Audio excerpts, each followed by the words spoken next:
care about. We care about that 6-inch opening. We care about the seam allowance going downwards at the top, so 1/2 inch seam allowance there, 1/2 inch seam allowance there. Dunk, dunk, dunk, dunk. So nice and easy pattern piece. And 1.5 inches from the top, right? The first notch? The first notch is 1.5 inches from that dot paper corner.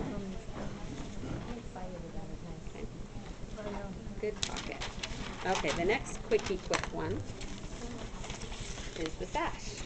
You can do a dot paper piece and stick it on here, or you can go straight to the brown paper. It's just a straight line.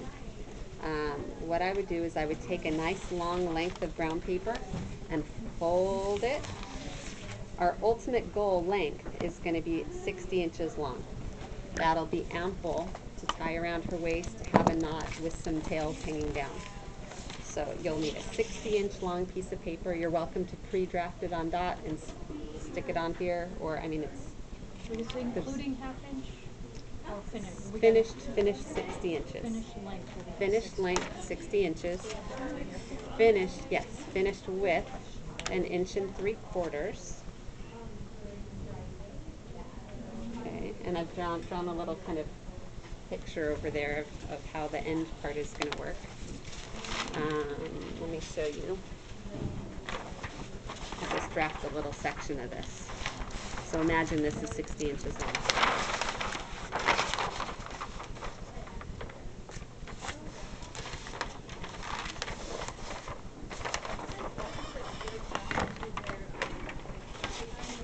Okay, so imagine there's a whole lot more sticking out of the end of this. The first thing I would do is I would establish my finished width. So in this case it's 1 3/4 from the fold. Okay, so that's my finished width. I know I want 1/2 inch seam allowance beyond that.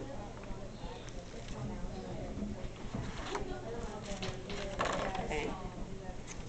And then, let's say I measured from one end to the other, and let's say this is 60 inches right here.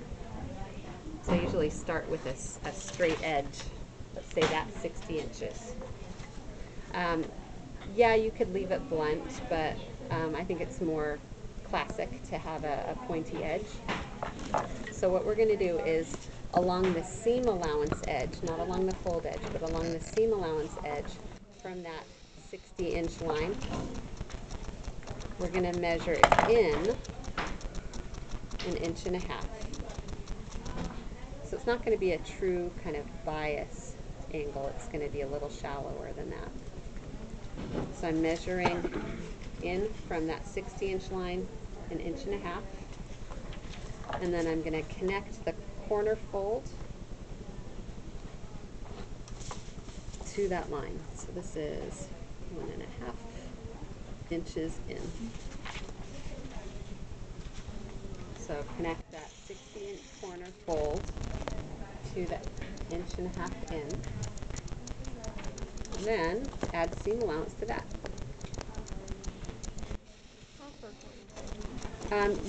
You can get away with 1/4. 1/2 will be more stable, and it'll allow you to trim away and grade if you want to do that. It's also easier to sew. The only places I require the 1/4 are like around a neckline or an armhole that are getting faced, or like a collar that's completely enclosed and curved. But these straightaway things, 1/2 is fine. It's going to be like that, just really, really, really long. And you'll do the same thing to the other end, or let's say you've got it really, really long, fold it in half, match up where the 60-inch mark is, and just cut it. You don't have to draft it twice.